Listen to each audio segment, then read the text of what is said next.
what I want to do tonight is break down exactly how to put on weight as or on a high raw or raw vegan diet. A high raw vegan diet is a type of raw vegan diet, but I say high raw just to get a little bit more specific. All right. So where are we going to start? We got to start off with some basic principles, right? We got to start off with some basic principles of weight gain. Basically, when it comes to weight gain, or when I talk about weight gain, I am essentially talking about putting on healthy weight. I'm not talking about just putting on fat. Putting on fat on a raw vegan diet is actually a fairly difficult thing to do. It's not that easy to do. You may be able to put on small amounts of fat on a raw vegan diet if you're eating in enough of a surplus. But being that it's already a very water-rich and fiber-rich diet and kind of inherently low caloric value, it's going to be difficult to overeat to any meaningful degree to actually put on body fat. However, muscle gain is a different story. The way that you put on body fat and the way that you put on muscle mass are very different. It's not the same, right? The general consensus between these two things is, if you want to gain weight, whether it be the bone mass, muscle mass, fat mass, or otherwise, you just have to eat more, be in a caloric surplus, right? It's all about being in a calorie surplus. And then I throw a whole monkey wrench in the thing by basically saying there's no such thing as a caloric surplus or a caloric deficit, right? Because a calorie, when we say caloric, this implies thermogenesis. This implies energy expenditure, not energy consumption, right? You don't consume calories, you only burn calories. Calories basically is a measure of thermogenic energy. More thermogenic energy equals a greater caloric value. Less thermogenic energy equals a decrease, a lower caloric value. If you see a food and the label on the food says that food is 120 calories, what they really mean is it takes 120 calories of thermogenic energy in order to fully break down that food, right? That's essentially what that means. So how much thermogenesis do you need in order to burn this thing up, right? That's essentially it, right? However, in the human body is very different because the human body has the ability to burn different things for energy and grow certain things and picks and chooses over others, right? It's not like your body is like a gas tank, or your body has a gas tank that you just put fuel in and makes it go. It's not really how it works, right? Your body can hold a tremendous amount of reserves of different types of resources and energy and things like this. But when we talk about muscle mass and fat mass, these things are fundamentally different, okay? And an example of this would be, and y'all can put an answer to this in the chat. I'm kind of curious if y'all can guess the answer to this. All right. Leave it in the comments. How many calories do you think 1 pound of fat is? I'm gonna let y'all answer that to see if y'all can give me an answer of how many calories y'all think that is. If y'all been watching me long enough, you'd already know the answer to this question.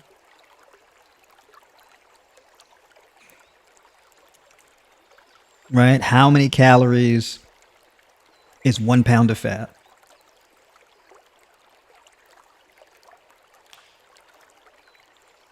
$2,500? Nope. Higher.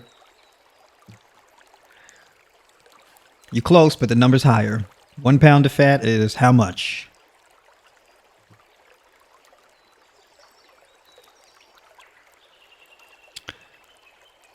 Mark, you put in 350. You got to go a lot higher than that. A lot higher than that. All right, let's see. Man, imagine if 1 pound of fat was 350 calories. Man, let me tell you something. It'd be super easy to burn body fat if that was the case.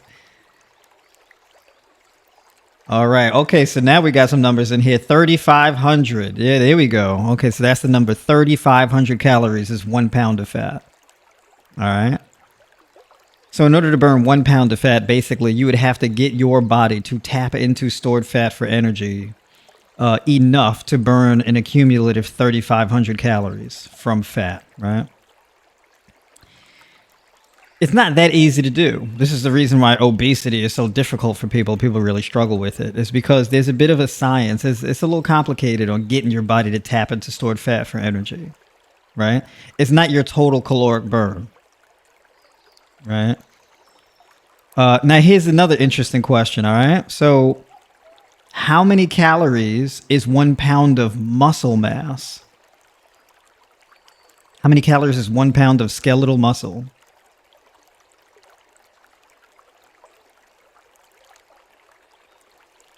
It is super easy to get fat. Yeah, true. Yeah. All right. So, how many calories is 1 pound of skeletal muscle?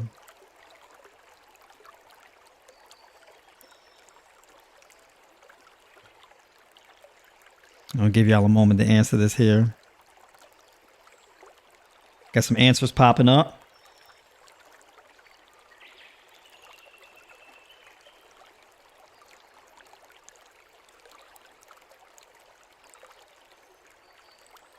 There we go. Okay. We got some people right in the stream here.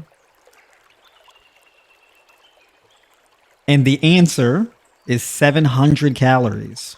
This is true. 1 pound of skeletal muscle is 700 calories. Right? You said 650, 700. So you see the difference here, right? So you think, well, if it was just calories in, calories out, right? And I was doing a lot of training. I was going to the gym 7 days a week. And I was doing a body part split, working on building muscle mass, right? And every day I was picking a muscle group or two muscle groups and I was training that muscle every day to build muscle, right?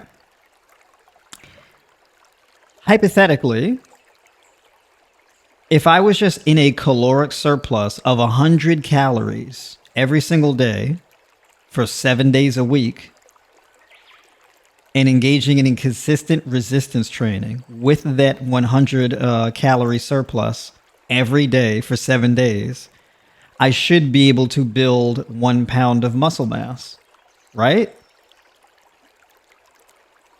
Not so much. It would be very easy to get super jacked if that was the case, right? Because basically, you can put on 1 pound of muscle mass a week if that was the case. So this is where things get complicated. So this kind of swings both ways. So when people say, "Oh yeah, in order to burn 1 pound of fat, all you got to do is burn 3,500 calories of fat." So basically, what you would do is if you had a deficit of 500 calories 7 days a week, right? You would burn 35. You would burn 1 pound of fat in 1 week, right? At 500 times 7, 3,500 calories. That would give you your 1 pound of fat. It doesn't really quite work out that way, right? In the same way, if you was in a caloric deficit of 100 calories 7 days a week, you would not burn 1 pound of skeletal muscle mass per week. So basically, the calories thing, it starts to fall apart when we actually apply the math to it, right? There is a benefit to understanding the caloric value of your food, but the caloric value up or down is a very small part of nutrition. This is why when people want to argue with me about calories in and calories out, it's not quite true. Okay? Because you have people where, they burn 2,300 calories a day and then they eat 1,600 calories in a day and they do that every single day for a month straight and barely lose any weight. And they go, "I don't understand. I'm massively overweight. I'm doing cardio every day, burning all these calories. I'm burning damn near 3,000 calories a day. I'm only eating 1,600 calories a day. I'm starving. I'm tired. My sleep quality is shot. I'm not losing any weight." In the same way where you can have, people, man or woman, you could be eating 2,600 calories a day and not losing and not gaining any weight. Right? You can't just staying skinny. I've known plenty of people who are really skinny. They eat like crazy and don't gain no weight. They're just skinny. Just lanky, long, skinny, not gaining no weight, right? And so we got to ask, what's up with this? Because how is it that you can have an obese person and a really skinny person eat the same amount of weight, but their weight responds very differently, or eat the same amount of food, but their weight responds very differently? This is where the calorie thing doesn't really quite work out the way people think. So that's why I wanted to dive a little bit more into this. Now, basically, gaining fat is primarily a result of food poisoning. Okay? It's either going to be a result of food poisoning or it's going to be a result of chronic resource deprivation followed by binge eating. All right? But basically, your body will accumulate fat and store fat as a result of some type of survival mechanism being switched on. So that's how fat works. However, muscle mass is a bit different because the reason why your body builds muscle instead of fat is an entirely different reason. So basically, I say all of that to basically get into the part that when I talk about everything I talk about tonight is going to mainly be geared towards gaining weight in terms of muscle mass. All right.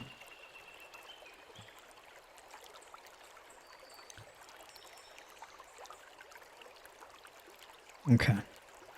So the first thing that you need to understand is, yes, eating food or eating an abundance of food is very important.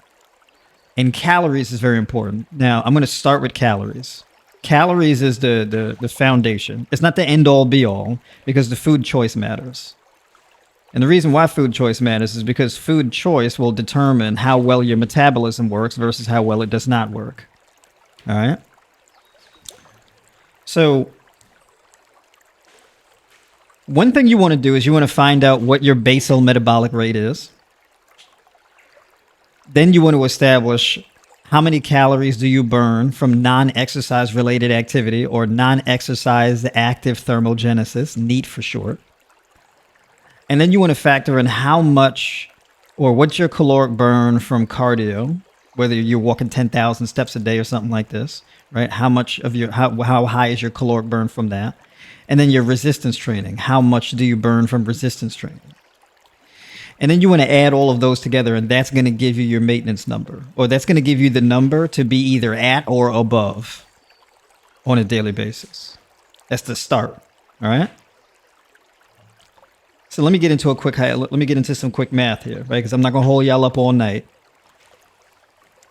I'm going to be real on point with it. All right. So what I'm going to do is I'm going to go to calculate my BMR. That's what I'm going to do. So I'm going to go to a BMR calculator. I'm going to go into Google right quick. I'm going to type in BMR calculator. I'm doing this off screen. Just give me a second. So BMR calculator. I'm going to put in my age. I'm 38. I'm a male. And I am 5'9", 5'9 and a half, something like that. Let's just say 5'9". And I am currently at 150 pounds. Okay. Because I'm a month into my cut. So I'm down 8 pounds within 4 weeks. All right. All right. So my BMR is 1591. All right. Whatever I do not eat below 1591, basically 1600 calories. All right. So now, basically, for non-exercise related activity, I'm going to go on my calculator right here. I'm going to type in 1600.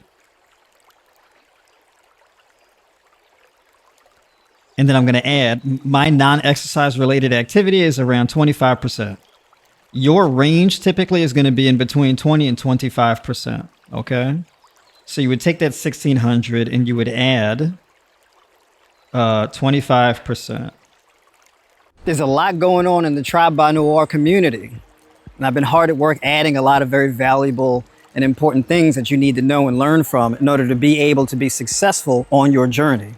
We're talking about shaving off months and even years off of the struggle to be able to reach peak health. Right? And that's what this is all about here. Now, when you become a member of the Tribe by Noir community, you get access to all of the courses and guides and member exclusive live streams and video playlists and community and group coaching calls, etc. Okay? Now, with the guides, there's a few very important key guides. The first one is the High Raw Vegan Nutrition Guide and Diet Plan, or diet plans. And this teaches you how to structure your calories, your macros, your meal structure, and it teaches you how to do that in alignment in order to achieve whatever your goals are, whether that be to gain weight, lose weight, reverse metabolic disorders, and autoimmune issues. Okay? And you also get recipes and things of that nature. And it's growing, so I'm adding to it periodically to make it better. Okay? In addition to that, we have the alternate day fasting guide, Train, Feast, Fast. If you are looking to drop body fat in a minimal amount of time and add on years to your life, improving longevity, then this is the route to definitely go. This works much more effectively as opposed to just doing a simple caloric deficit or an aggressive caloric deficit. Train, Feast, Fast is geared towards getting you to drop body fat in a record time while preserving lean mass and cutting time off of the journey, as well as saving you money on your grocery bill. We're talking about minimalization, taking all of the complicatedness out of it and making it more efficient. As far as training goes, we have Tribe Flex. Tribe Flex is all about train anywhere and train everywhere, okay? Where you have full fitness freedom. So you can train and reach your fitness goals without the need of a gym, without the need of dumbbells, barbells, kettlebells, and all kinds of other expensive, heavy equipment and take up all kind of space and things like this. Okay, again, minimizing the process, cutting straight to the point, right? Making things as efficiently as possible. You don't have to spend 3 hours training a week, 5 hours training a week. A good 60 to 90 minutes a week is all you really need to be able to pack on quality muscle mass, improve strength, and mobility. So you can go on and live your life and do other things rather than slavishly commuting back and forth to a gym wearing yourself out. And you can do it with just body weight and resistance bands. And then finally, we've got the video series for mindset and self-development, the 3 steps of self-actualization: discovery, assessment, and actualization. And that video series is geared towards teaching you and guiding you through that 3-step process so that you can get a better grip, a stronger hold, and a mastery over your personal psychology. And the reason why you really want to pay attention and take part in that is because that can shave years off the struggle, removing unnecessary mental and emotional blocks that you otherwise would have. All right? And then finally, in addition to that, you get access to the live stream replays, you get access to the growing video library of exclusive content, tutorials, and things of this nature, as well as the weekly group coaching calls that we have where the tribe comes together as a community, right on voice chat. We share our successes, our struggles, our experiences, crack jokes, live Q&A, tutorials, and all that fun stuff. So we have a good time in there. So you get access to all of this when you become a Tribe by Noir member. I'm looking forward to seeing you on the other side for just half off. It's not gonna be like that forever. So if you're serious and you really want to take part, get started. And I'll see you on the other side. All right. So I'm gonna add 25% to that number. It's gonna give me 2,000. All right. So 2,000 calories. Now, if I go out for a walk, I do, let's say, 10,000 steps or something like that, I am going to add 15%. So basically, we're going to do 15% in addition to that. And 15% is a low ball, because if I do 10,000 steps, I'm actually going to burn more than that. I'm actually going to burn around 20%. Right? Or 25%. But let's say 20%. I go out for a walk, we do 20%. So that brings me up to 2,400 calories. Now I'm adding my resistance training. So whether it be weightlifting or resistance bands or otherwise, that's going to be another 15%. Okay. So that's going to give me a total of 2,760. So basically 2,800 calories. All right. So I'm going to add up all those things and it's going to be 2,800 calories. Now, what I'm going to do personally is 7 days a week, I'm going to eat at 2,800 calories every day. Okay. that's going to be like where I stay around. I'm not going to add on top of that. And the reason why is because I don't burn the same amount of calories every day, right? Because I'm not doing the resistance training every day, right? So basically, I would be eating at maintenance on my training days or slightly above maintenance at my training days. And then I'm going to be eating a lot higher above maintenance on my non-training days. That makes sense? So on a non-training day, I'm probably going to burn around like 2,500 calories, but still eat at that 2,800. So I'm in a surplus of like around 300. And then eat at maintenance on the training days. And so basically, if I burn 2,760 and I eat 2,800 or 2,850 or something like this, on a training day, I'll be at a very slight surplus on those days. But I'm doing a flat 2,800 straight across the board. And the reason why I'm doing this, right, and this is assuming I'm eating every day because I'm trying to gain weight. I'm not trying to put on fat, right? So I don't want my surplus necessarily to be higher than needs to be. But the amount of the amount or the caloric value of muscle mass is not the same as the amount of energy needed to build new muscle mass, right? You can increase the size of the muscle that is currently on your body, and then you can build new muscle cells to add new muscle onto your body that previously wasn't there. Okay, so I'm going to adjust both of those things. When I'm eating at that maintenance / surplus level of that 2,800, I'm eating that way to maintain adequate glycogen storage inside the muscle tissue. All right.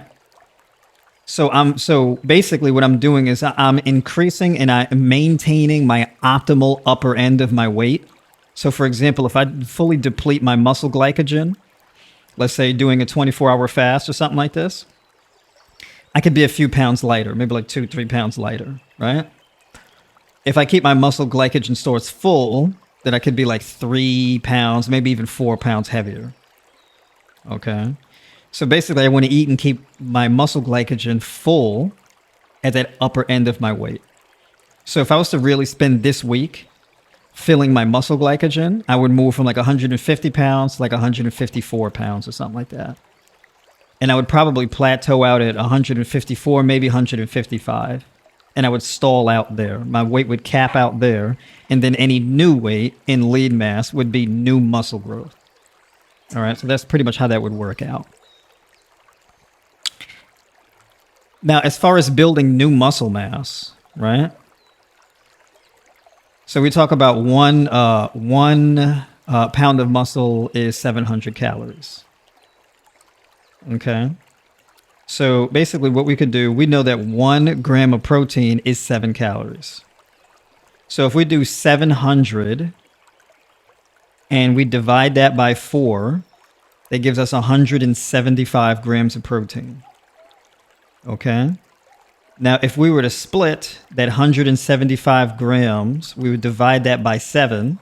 That would be an extra 25 grams of protein on a daily basis throughout the week. However, here's the interesting thing, right? It typically takes, in order to build 1 new pound of muscle mass, it typically takes around 2 to 4 weeks, depending on how far away you are or how close you are to your genetic ceiling, right? But so, for example, a man can build anywhere from 1 to 2 pounds of muscle mass, and a woman can build anywhere from 0.8 to 1.2 pounds of muscle mass per month. This is kind of how this goes, right? So what you can even do with that 175 grams of protein is you can divide that by, if you wanted to, you could divide that by 30, and that would be an additional 6 grams of protein a day. Now, you can do an extra 25 grams of protein a day, or you can do an extra, 8 or 10 grams of protein a day over a period of 30 days, right? Both of them work, but it depends on how raw your diet is. Because the lower your protein is on a daily basis, the higher your carbohydrate intake is going to be, right? And the more raw your diet is, the higher your fats are going to be. So the way that you structure your diet is going to be fundamentally different. As I add more cooked foods to my diet, the protein is going to be a lot higher. So then I can do that 25 grams of protein extra on a daily basis. over 7 days or however many that is. I think an extra 25 grams is a little unnecessary. It's a bit high. But if you wanted to, you could, right? Just strictly for weight gain purposes. However, for me, I err on the side of adding carbs as opposed to protein. And I'll get into that a little bit, right? Because I'm going to pull up Chronometer and I'm going to do a little bit of diet planning so I can see what the meals look like, right? And I'm going to use that 2,800 calories and I'm going to plug that into Chronometer and I'm going to show you what the meals look like. All right. But that's essentially the calorie makeup of what I would aim for based on the calculations when you add up all the exercise and everything like that to get the total caloric burn.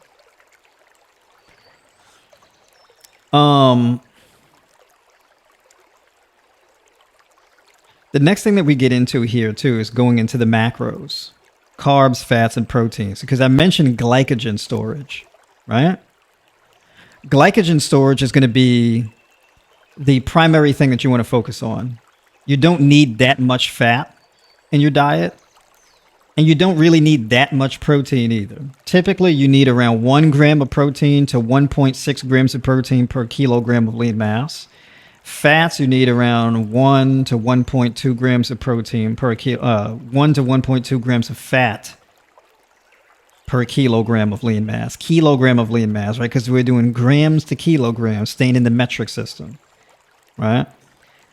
If we were calculating our protein in terms of ounces, then we would do ounces to pounds, right? But we're doing grams, so then we do grams to kilograms. We don't mix those metrics, right? So we're not using pounds, ounces, grams, and kilograms together in our calculations because that's going to skew our numbers if we do that.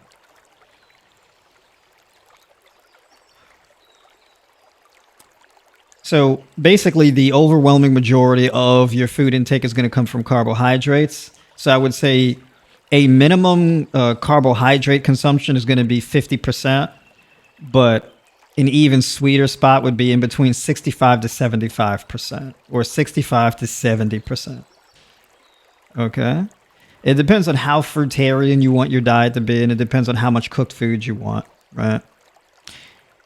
And then it's going to be, schedule, things like this. Okay. So that's how it's going to work.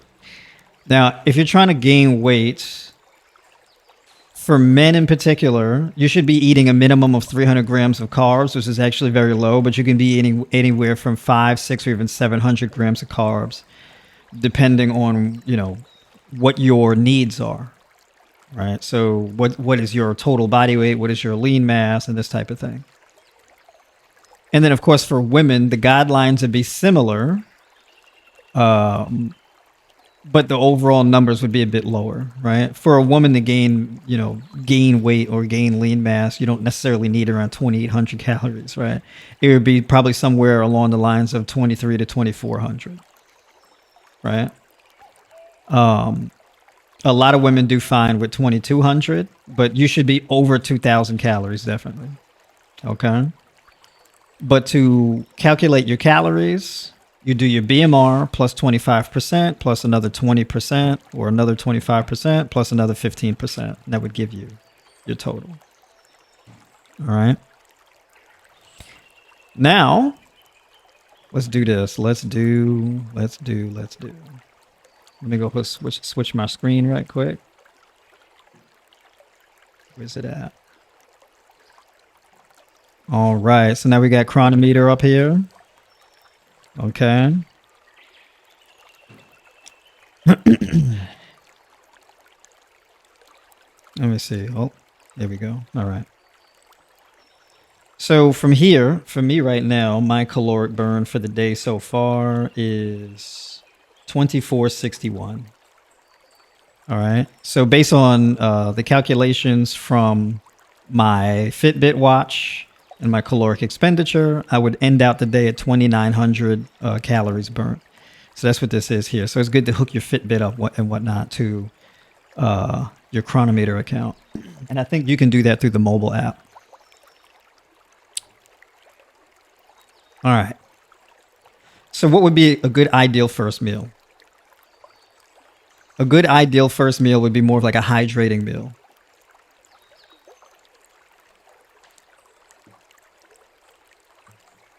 To gain weight,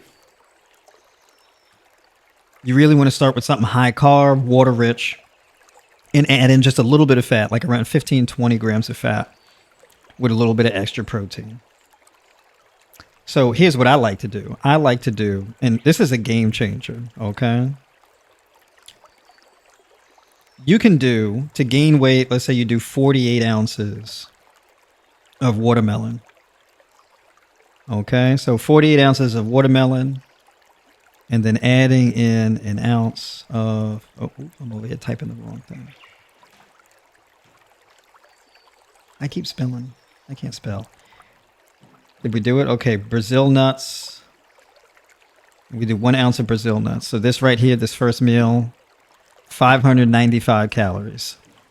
106 grams of carbs, 12 grams of protein, and 21 grams of fat. All right. And just to scroll down here, so that's a total of 595 calories. And we can scroll down here. We hit our vitamin C already for the day. And we hit our copper for the day. And the selenium. All right.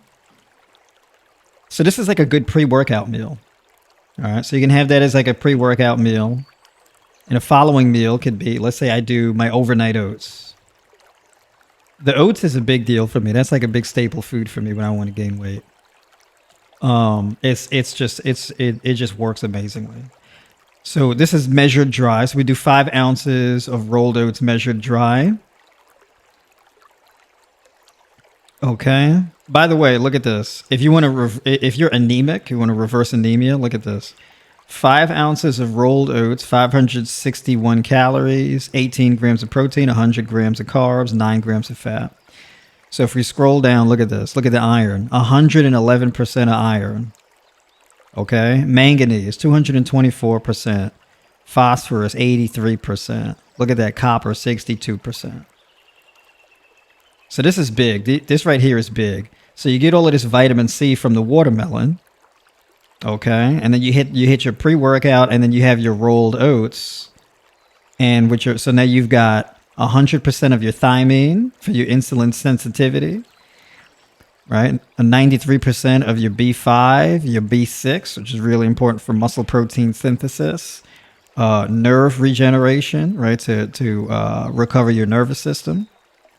Copper, 180%, iron, 160%, magnesium, 104%, manganese, 261%, phosphorus, 134%. All right. From these alone already, these two meals combined. So basically, if you ate the watermelon and whatnot at 6 o'clock in the morning, and then you had your rolled oats after your workout, and that was like another, let's say you had that at 10 o'clock or something like this. Or 9 o'clock. This is already 1,156 calories before the afternoon. 206 grams of carbs already. 30 grams of protein. 30 grams of fat. The watermelon, the Brazil nuts, and those oats, that right there goes a long way towards reversing anemia and boosting iron levels in your body. Okay. In order to increase the iron levels in your body, you need a substantial amount of vitamin C, iron, and copper. Okay. So these foods have that in spades. But we're not done with this meal yet, because we're not going to just do oats. We're going to add a little something to it here. So we're going to do whole hemp seeds. So let's say we do about 3 tablespoons of the hemp seeds here. All right. We're going to add my favorite, some soy milk. And we don't got to add a whole lot. We'll add about 6 ounces. All right. And then personally, I like to add a little raw sugar. You can also do agave, or you can do monk fruit, whatever you want to do. I'm a sugar addict. I love sugar. So I'm going to put like a whole 12 grams of sugar in there. All right. Because when you're trying to gain weight post-workout, that sugar, that stuff, I'm telling you, it's a major dietary hack. All right, so basically now from there, I'm going to add in powdered peanuts. A little peanut flavor. That's my jam. So I'm going to add 1 scoop of that. That's like 2 tablespoons. And then basically for just good blood pressure, blood sugar control and all that, and reducing inflammation and boosting recovery, we're going to add a little Ceylon cinnamon. All right. And we'll do 1 teaspoon of Ceylon cinnamon. Okay. And let's say we add a little sea salt. So we add a little sea salt and we'll add like a teaspoon of sea salt. Salt is actually really good too for muscle recovery and training performance. So salt is a bit of like it improves muscle performance, right? So salt is actually really good for explosive athletes, sprinters, power lifters, Olympic weightlifters, etc. All right. Sea salt or just sodium in general is a really good electrolyte. It's a really important electrolyte for training performance. All right, so now this is a 912 calorie meal. So our first 2 meals of the day so far brings us to 1,507 calories, 232 grams of carbs, 54 grams of protein, 49 grams of fat, or 49.7, so basically 40 or 50, let's say. All right. So basically, and we got our B12 here at 87%. You also need B12 to raise your iron levels, right? To increase hemoglobin and synthesize red blood cells. So if you got some low RBCs, or you need to increase your RBCs, that's really important for that. All right. So basically our copper, look at this, copper, iron, magnesium, manganese, phosphorus, all this right here. You need this in spades if you want to really adequately build muscle and strength. Omega-3 essential fatty acids, 188%. All right, so power. Zinc, if you want to build your WBCs, right, your white blood cells. You need that zinc, you need that selenium, right? And then look at this, potassium, 87%. So this is good quality eating right here. All right. So this second meal here, you should be able to finish, like around 9, 10 o'clock, something like this. And then moving on to the third meal. Oops. Okay. The third meal, of course, we got to rehydrate. We got to get more of that fruit in. Okay. So now here's where we're going to have fun. Let's put in, we're going to get some kiwis in here. We get some more vitamin C. Vitamin C is actually really important for increasing fat metabolism. All right. And increasing blood oxygenation and recovery. So we're going to do, let's say 12 ounces of kiwis. Let's say we do some tangerines. And for tangerines, we're going to put in 12 ounces of tangerines. And then let's say we're going to do some, let's do some mango. And mango, we're going to do 12 ounces of mango. All right. So we get the mango in there. And let's say we're going to do this. Let's add in pumpkin seed kernels.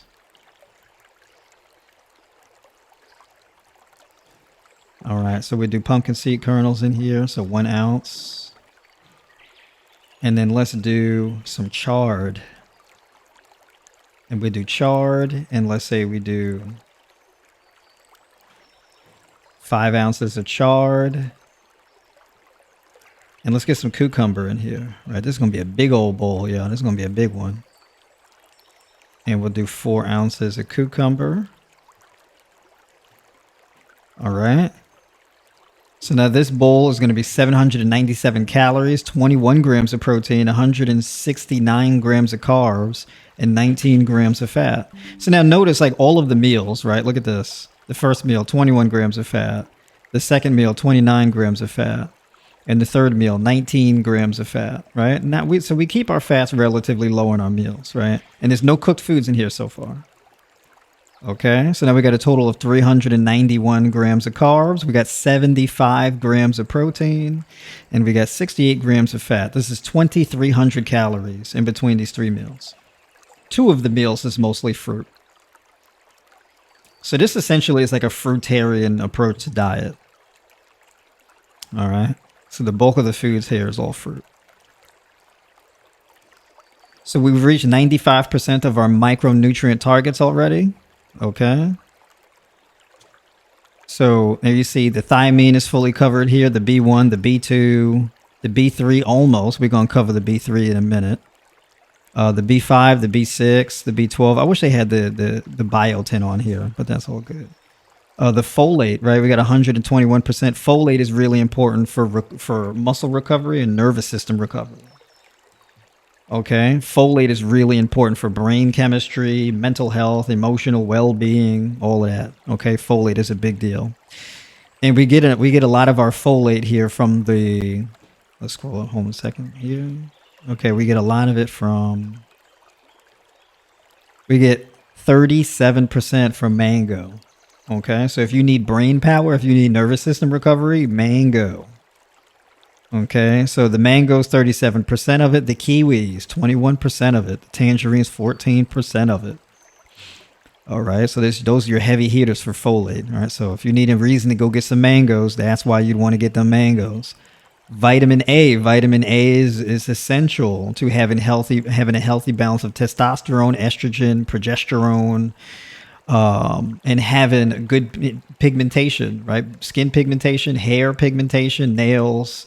Eye health, all of that, right? And this vitamin A, when they're talking about vitamin A here, they really mean like beta carotene, right? Your carotenoids, okay? And of course, with your carotenoids, if you want to maximize the absorption, you really want to have that with a small amount of fat. So you don't need a whole lot, but a little bit, right? Because the carotenoids and the vitamin A is fat soluble. All right, so we get. Look at this. We get 48% of that from the chard, and we get 43% of it from the watermelon, and 20% from the mangoes. All right, and our vitamin C, we're at 764% on the vitamin E. Okay, so this is how you get those lean gains. Vitamin E, 96%. And vitamin E is really important for healthy testosterone and estrogen levels, as well as vascular health and liver health, as well as bone density. Vitamin K, you also need that for those WBCs and those RBCs, right? Some healthy blood. So you need that vitamin K for that. You also need that vitamin K for your gut health. All right, so that vitamin K, we're at 11,041% of vitamin K. Specifically, this is vitamin K1, which then gets converted into vitamin K2 by your gut bacteria. So your gut bacteria takes the vitamin K1 and uses it to synthesize vitamin K2. All right, and that's what's needed for the bone density, the muscle development, the hormonal balance, all that. Calcium, we're at 95%. So you see all of this, and when people are like, oh, as a raw vegan, you're going to have a whole bunch of nutrient gaps. Where's the gaps? Where the gaps at? No gaps so far. All right, but we're not done yet because we still got to get the rest of these calories here. We got to get another, 500-600 calories in here. All right. So now for the last meal, what else can we do for this last meal?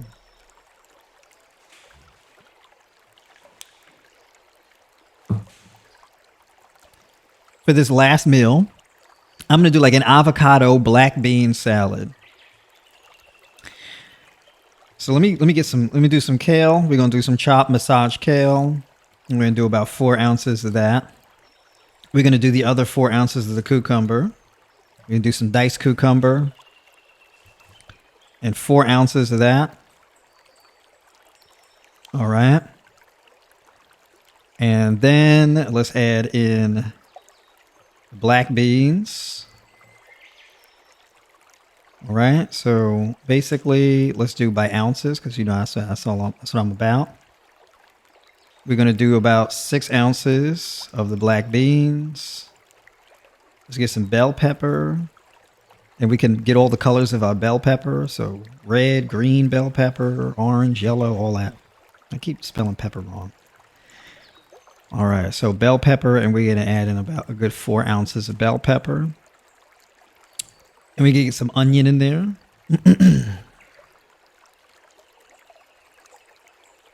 And we're gonna get like a good 2 ounces of red onion. All right. And then let's do some organic tomato sauce. And for the organic tomato sauce, let's say we do like a half cup. All right. And then we can add seasonings and things like that to it. You can do basil, you can do sea salt, cumin, coriander, a little garlic, a little raw sugar cane, sea salt. You can add some smoked paprika or chili powder, right? Things like that to it. Oh, it added all of this stuff to the wrong meal. Let me drag this down. All right, let me drag these down, because I don't want to mix those up.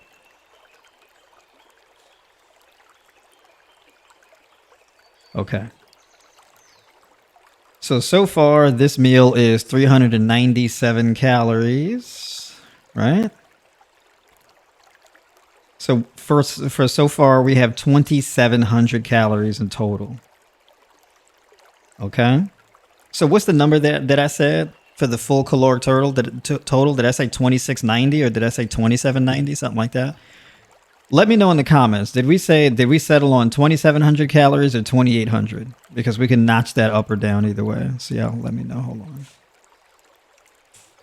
So yeah, let me go ahead and check with y'all in the comments. What did I say? 27 or 2,800?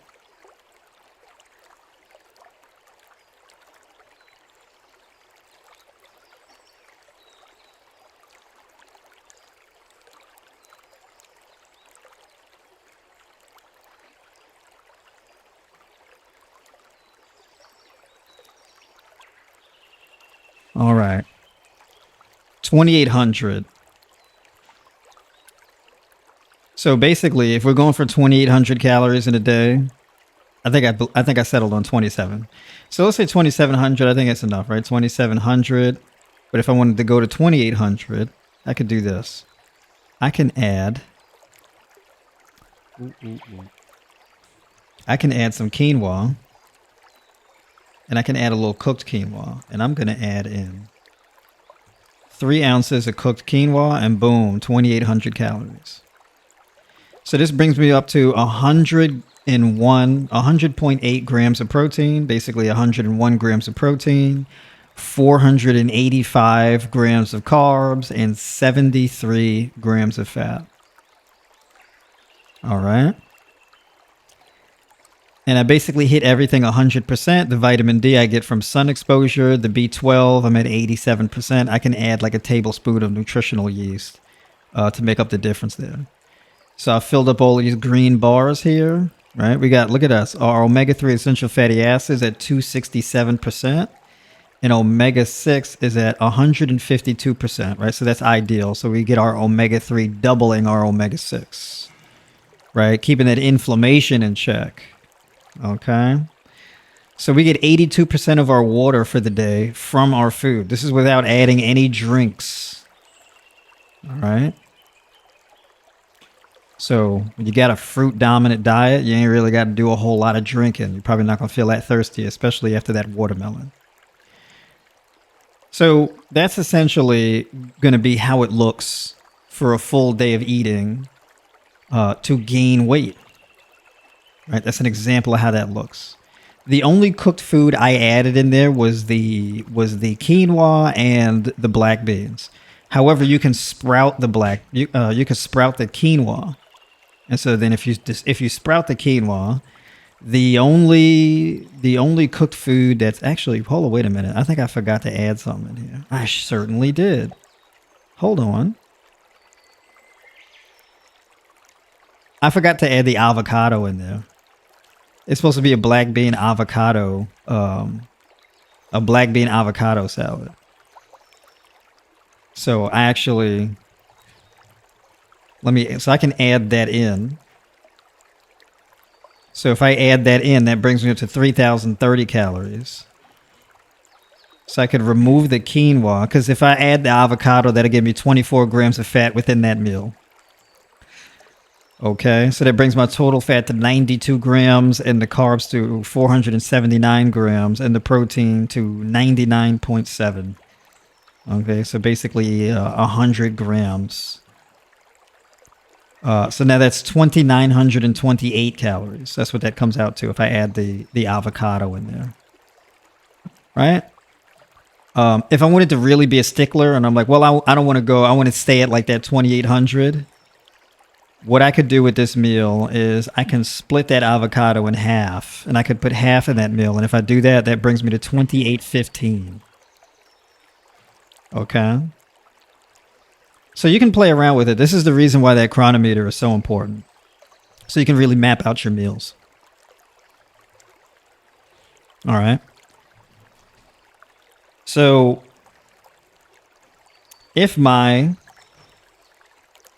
and even if I went by my total body weight, let's say I went by my total body weight. So if I'm trying to gain weight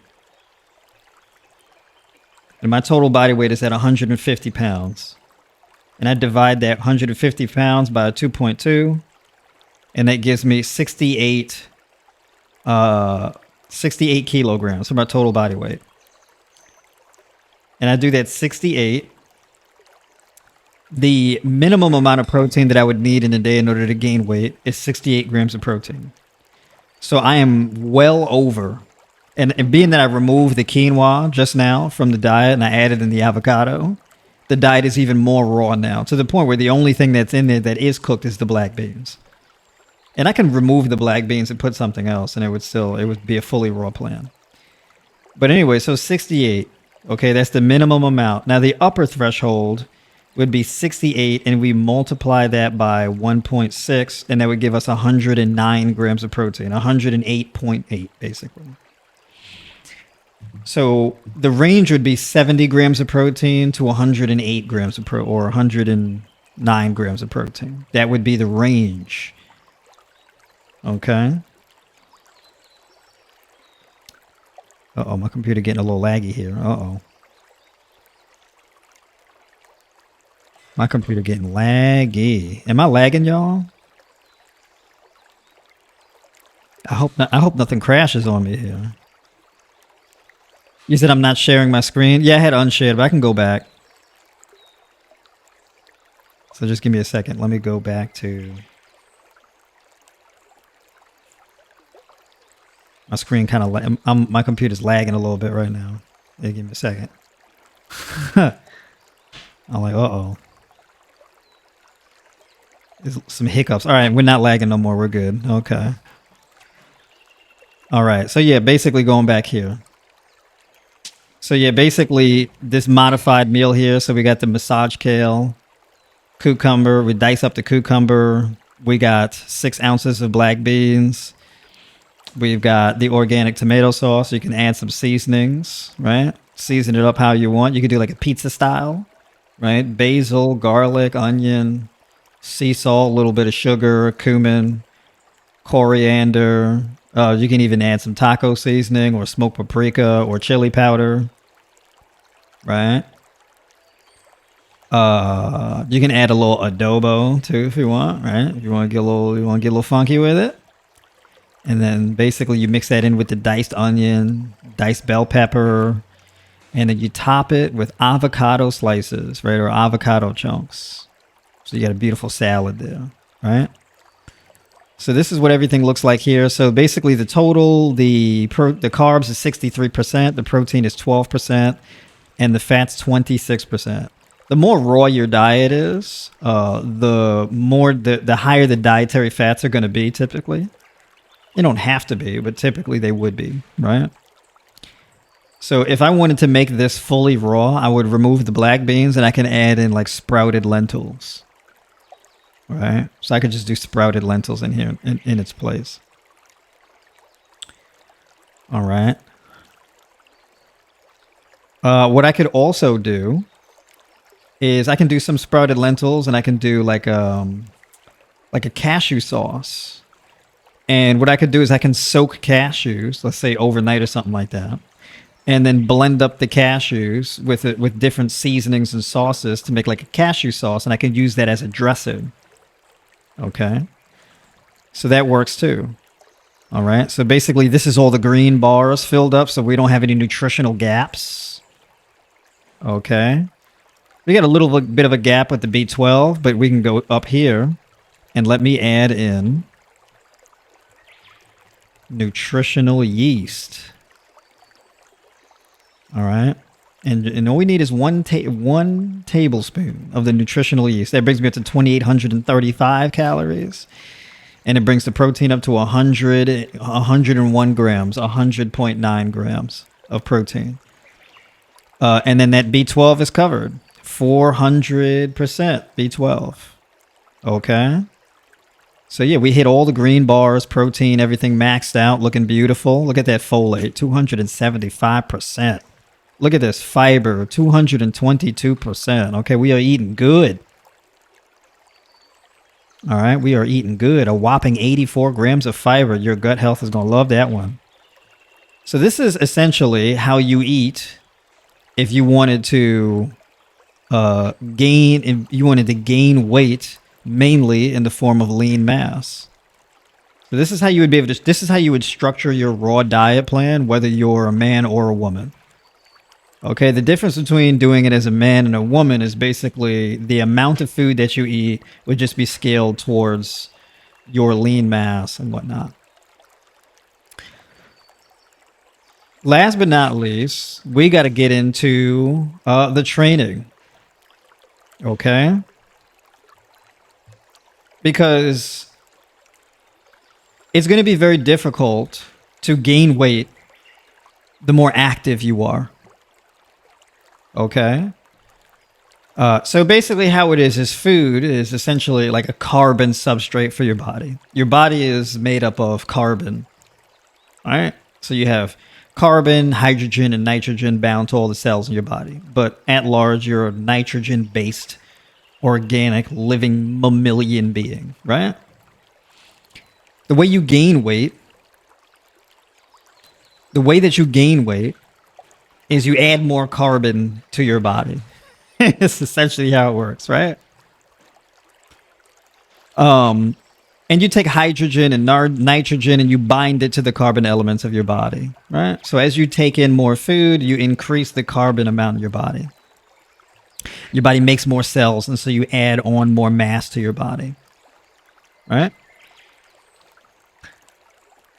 The more exercise you do, the more catabolism happens. Basically, this is a molecular breakdown or cellular breakdown, right?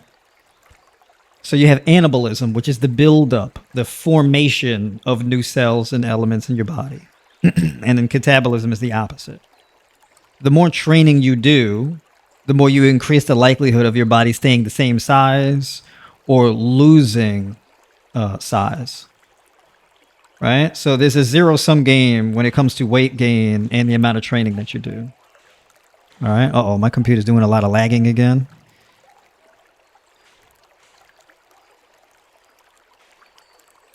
Hold on one second, guys. Let me just do something right quick. All right. I think I made it stop. I'm like, don't crash on me, please. Don't do it. Hold. All right. So when you're trying to gain weight, you kind of want to minimize the amount of training that you do.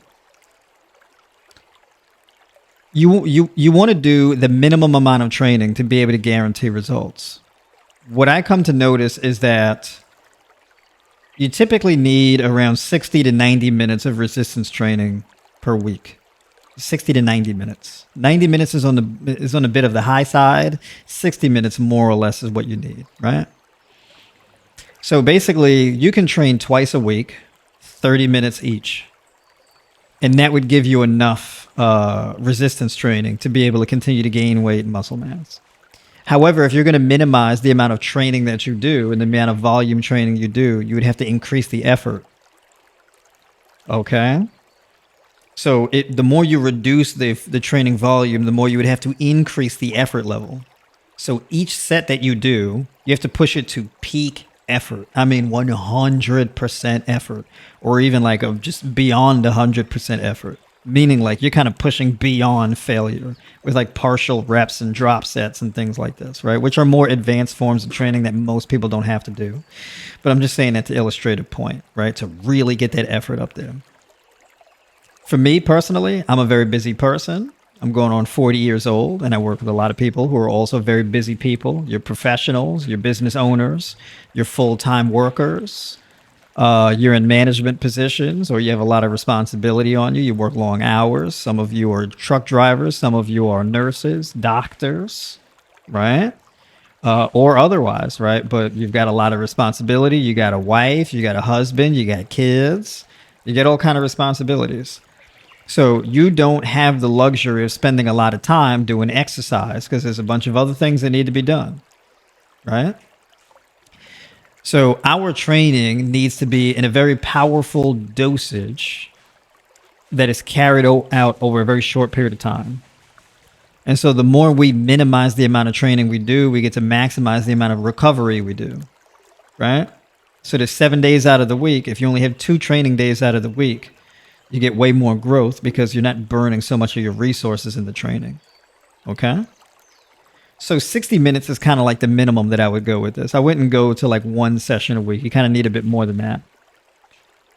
So how you can set that up is you can do, let's say your first training day of the week is upper body and your second training day of the week is lower body, or vice versa. You can also have the first training day of the week is a full body workout. Let's say workout A. The second training day of the week is like workout B, right? And that's another full body training day. So your training days could be one day is Monday, and then you rest Tuesday, Wednesday, Thursday, and then you train Friday, right? And then you rest Saturday, Sunday, and then train Monday, or rest Saturday, Sunday, Monday, and then train Tuesday, and then Saturday. So 1 week could be Mondays and Fridays, and next week can be Tuesdays and Saturdays, and the following week could be Mondays and however you want to be. So basically you could do every 3 days or every 2 days training or whatever the case is. That's one way to do it. Or every week could just be Mondays and Fridays. You can also do like a push-pull leg split where, Monday is push, Friday is pull, then the next following day is Monday, which is a lower body day, and then that Friday is push, and so forth, so on. Just every week is Monday, Friday training sessions. That's one way to do it also, and that works. Then there's the 3-day training split. You can do 3 days full body, Monday, Wednesday, Friday, right? You can do 3 days a week, push, pull, legs. So Monday's push, Wednesday's pull, Friday's lower body. That's another way to do it, right? Or you can do pull, push legs, or you can do legs, push, pull, or however you want to do it.